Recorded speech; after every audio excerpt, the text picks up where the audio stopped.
Okay, let's start assessment criteria 4.1 in marketing impact. In this area, we'll be looking at how we could assess relevant marketing strategies to deliver marketing objectives.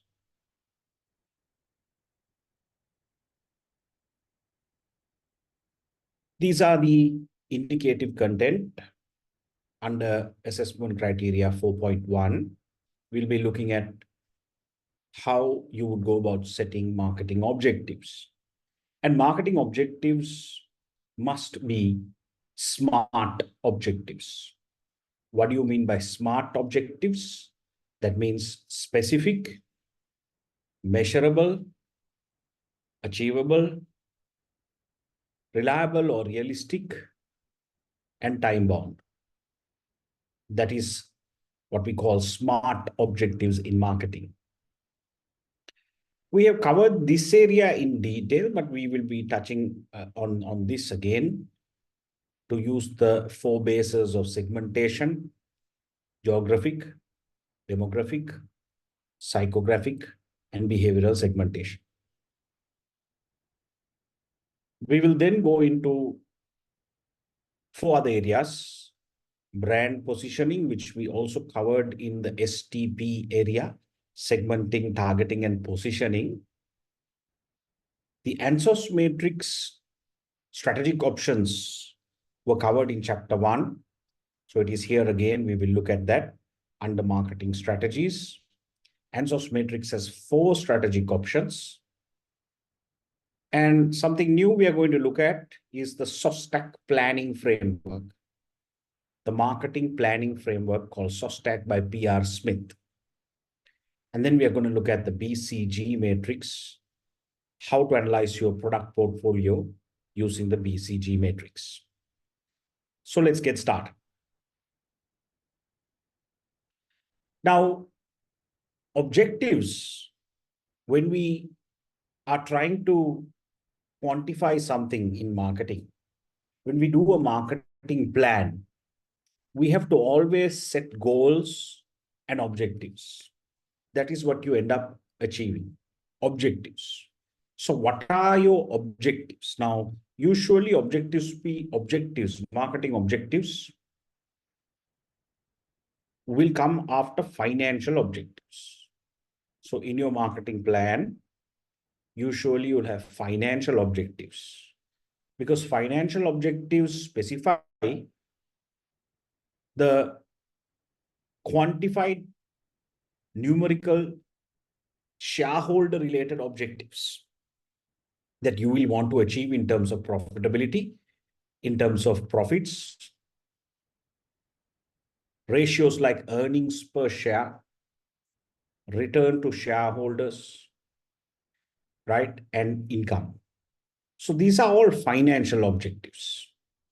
But usually we put them before marketing objectives, even in the marketing plan, because your marketing objectives must help achieve your financial objectives.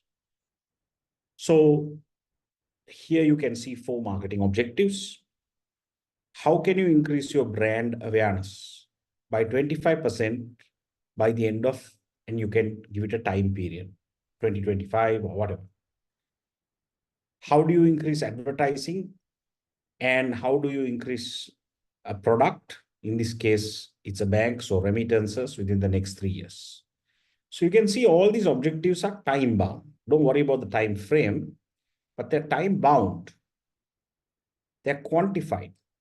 Objectives must be quantified, as you can see here, right? That's what we call measured objectives.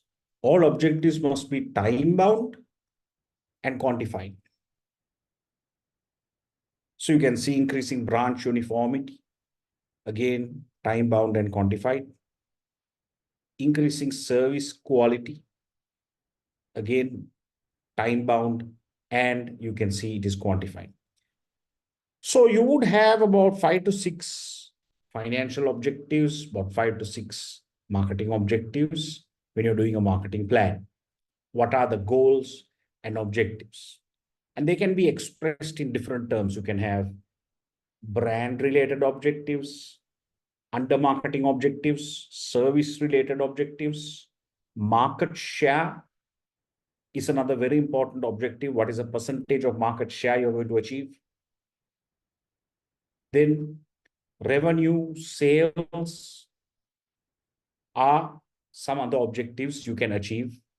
New product development, expansion of number of branches, outlets, all these can come under marketing objectives. So marketing objectives must be SMART.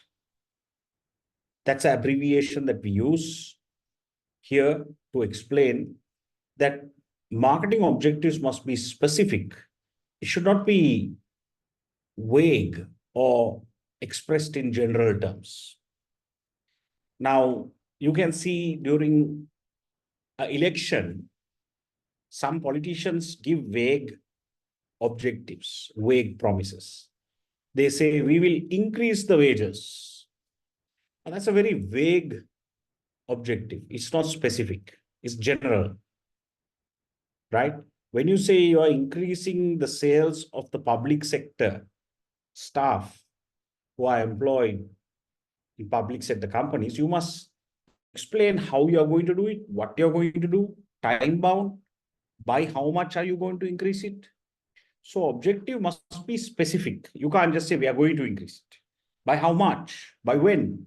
Who is going to increase it? Right? So you must measure it, must be quantified, assignable to a person or a team. Another word for A is achievable, realistic, it must be attainable, you must be able to achieve it, and time bound, you must give it a specific date that you're going to achieve it by. Usually marketing plans are done for 1 year. Sometimes you can do a marketing plan for the medium term, which means 2 years or 3 years. Okay. So your objectives can be 1 year, 2 year, 3 year objectives, or you can break it up by quarterly or monthly objectives. Right? But you need to study this, the abbreviation SMART objectives: specific, measurable, assignable, or achievable, realistic, and time bound. And I've given you some examples of objectives here. You don't need to know examples, but when you come to level 6, you will do a marketing plan in which you will apply these objectives. Now, this is an area that we went through before. Bases of market segmentation, B2C. There are broadly 4 bases of market segmentation: geographic, demographic, psychographic, and behavioral. But the 5th one here is when you mix geographic and demographic, we call it geodemographic, a combination of geographic and demographic. So I think we explained this, the bases of market segmentation. So you have 5 with geodemographic. So you need to study this. We did this when we did STP, segmenting, targeting, and positioning in chapter 3. So study this, the basis of segmentation, B2C, geographic, demographic, geodemographic, psychographic segmentation, and behavioral segmentation. So here's an example of what we went through in the previous chapter. I'm just recapping it. Geographic is explained in geographical terms. Demographic means personal factors. So it can be age, gender, income, education, religion. Psychographic is social status, lifestyle, personality. Psychographic segmentation. And behavioral segmentation is based on the segment's behavior. You can segment an audience or segment a market. Right? So you need to study the 4 bases of segmentation. I have given you an example. I took you through this and I explained for Zesta how you would have 3 B2C consumer segments, right? Geographic, demographic, psychographic, and behavioral, and how you create profiles or personas for each segment. How you'll create a profile or personas for each segment.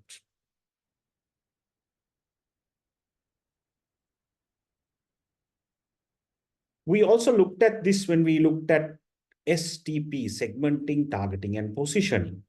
We looked at this slide. So positioning in Sinhalese is called Sthanagata Kirima. How you will position a product in the mind of the customer. Positioning is how do you get the brand to the mind of the customer. Sthanagata Kirima. How do you position a brand in the mind of the customer? So you can see Pizza Hut has the word delivery position. I explained that. Avis, we try harder. We all know Nike's position. Just do it. Very, very strong. And you can see examples of others. Kiras is good for you. And similarly, you have Volkswagen, think small. These are the famous ones. And you can see, if you look at any brand, it will have a personality and a positioning. Red Bull has a positioning. Harley Davidson has a positioning. Siddha Lepa has a positioning. Panadol has a positioning. Donald Trump has a positioning. He's also a brand.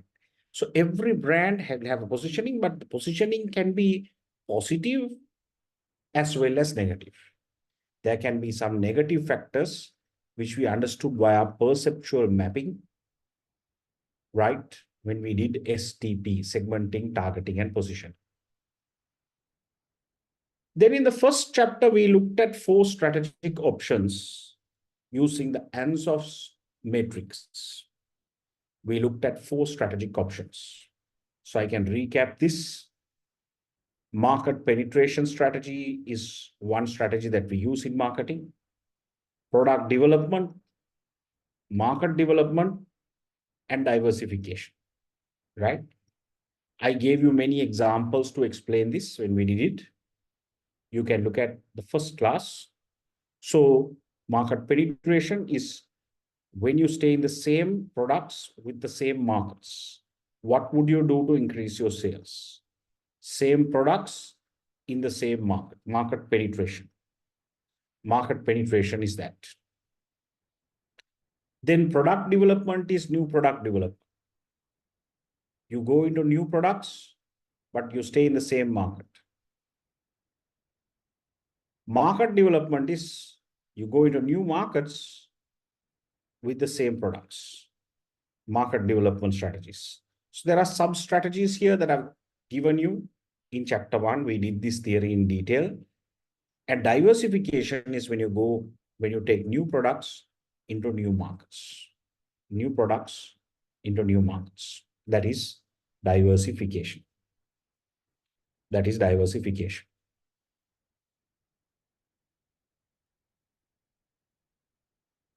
Okay?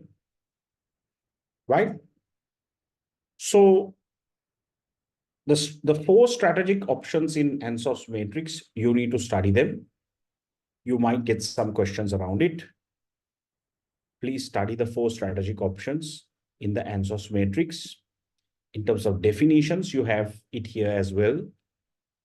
In terms of definitions, market penetration, product development, market development, and diversification. Now we come into a new theory. This is something that we are doing for the first time. It's called the SOSTAC framework, the marketing planning framework by P.R. Smith. The SOSTAC marketing planning framework by P.R. Smith. So the SOSTAC means the abbreviation that we use here: situation analysis, objectives, strategy, tactics, actions, and control. You need to study this, SOSTAC. SOSTAC by P.R. Smith. So when you're doing a marketing plan, the first step is for you to understand where are we now? Where are we now? Situation analysis. We also call this a marketing audit. A marketing audit. It's just like a financial audit done in a company. We call it a marketing audit, a situational analysis. So you'll do a SWOT analysis. SWOT analysis. You know what SWOT is? Strengths and weaknesses, which are internal, opportunities and threats, which are external to the organization. So you can see here, the first step is a situation analysis. The second step is to set objectives. Where do we want to be? Where do we want to be? So there is a framework here called the 5S framework. Sell, serve, sizzle, speak, save. These are 5 objectives we use in digital marketing. You will learn that when you're doing social media marketing as a subject. So the 5 S's, objectives, where do we want to be? The third step in the marketing plan is strategy. How do we get there? Correct? No? Where are we now? Audit. Where do we want to be? Goals and objectives. How do we get there? That's to do with STP. That's to do with strategic options. So this is the tool right now that is used here is a planning framework for digital marketing, right? And then tactics means how do we get there? Remember, tactics means the marketing mix. The marketing mix. Tactics means the 7 P's. We are going to look at that in the next assessment criteria. Tactics. 7 P's. Then the next step is actions.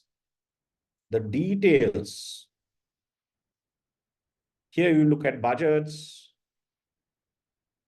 whom you need to hire, what are the changes you need to make in the organization structures. Those are actions. So when you come to level 6, you will do a marketing plan. The entire subject is about this, right? That's a subject in level 6. You'll do a marketing plan. And then control is how do you monitor the performance of the marketing plan? How do you monitor the performance of the marketing plan? So please study this abbreviation, SOSTAC. You don't need to know how to do a marketing plan here. But when you come to the next level, level 6, you will do a marketing plan. For now, you can understand this theory and study the framework, SOSTAC. Right? Then we finally look at the BCG matrix.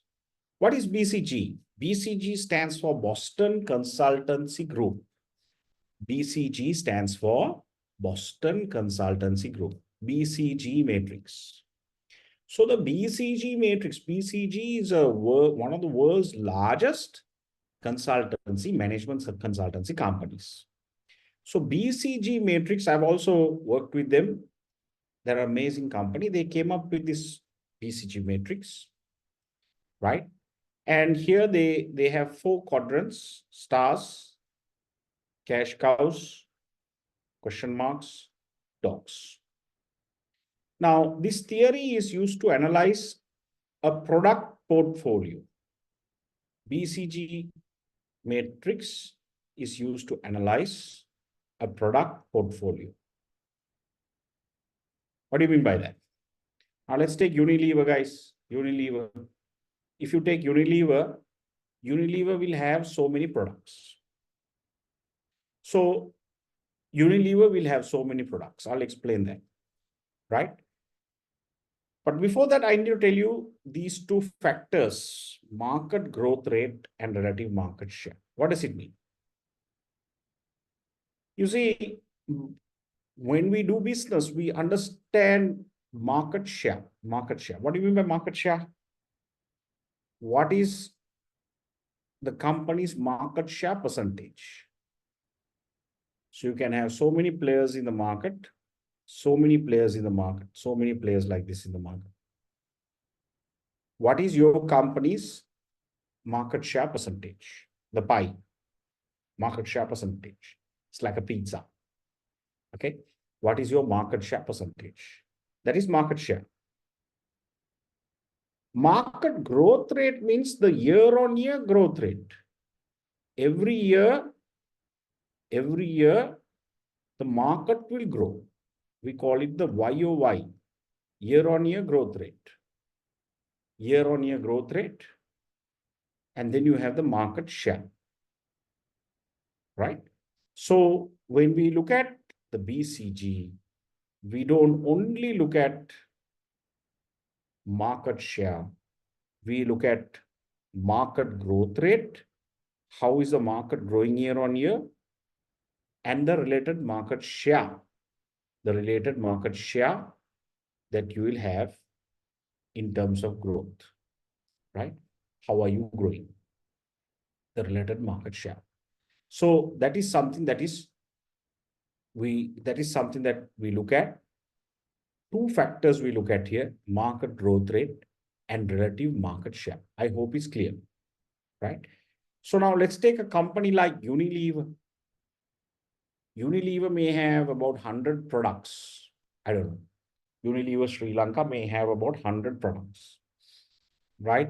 So what they do is they will look at their entire product portfolio and they will put their products inside these quadrants of the BCG matrix. So they might say based on market growth rate, high, low, and market share, high, low. So high and high, they might say signal is here. I'm just giving you some examples, right? They might say sunlight is also a star. Sunlight and signal are stars. Cash cows can be ring, right? Then question marks can be glow and lovely. Fair and lovely now is called glow and lovely, right? Then question mark can also be, cash cow can also be Astra. Then Rexona can be a dog. So Lifebuoy can be a cash cow, Lifebuoy. Pure It water can be a question mark. No soup cubes can be a dog. So what is a dog? Market growth rate is low. Relative market share is also low and low. So very bad position to be in, dogs. Products that are dogs are very bad position to be in, right? If you have many products, so if you imagine if you have 80 products, you might have some level of products like this. I'm just drawing their portfolio, but you need to look at the data. So you might have so many question marks, cash cows, dogs. So the marketing director's job is to make sure that most of its products move from this side to this side, this side to this side, right? Where you move from low, right, to high. Where you move from low to high. So if you have a lot of products which are dogs or question marks, you need to be careful. Why? Because stars generate a lot of cash. They also use a lot of cash. So can you see the net profitability? Stars are very little profitable compared to cash cows. Cash cows generate a lot of money, but use very little money for advertising. So cash cows have a lot of profitability, and we call it harvesting.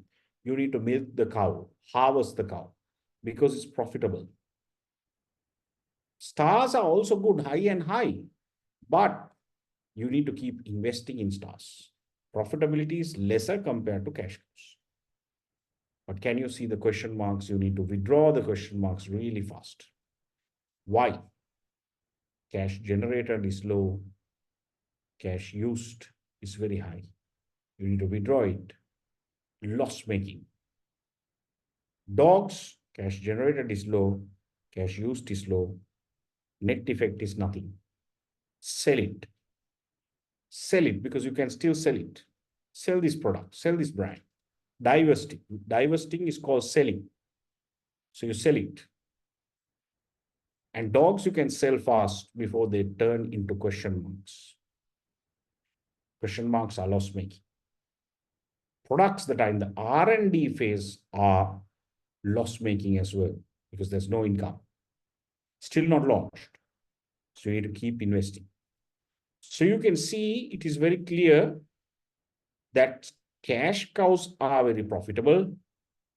Second, stars, then dogs, question marks, withdraw them, take them out fast. And products in the research and development phase, you need to launch it fast.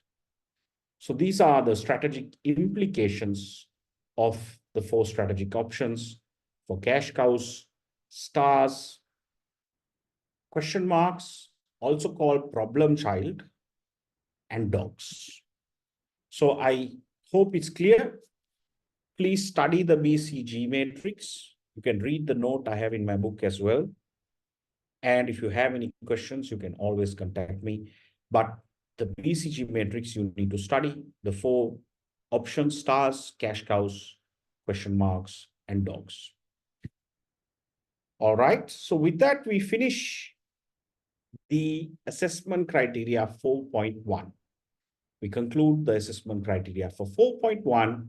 I will see you for assessment criteria 4.2. Cheers.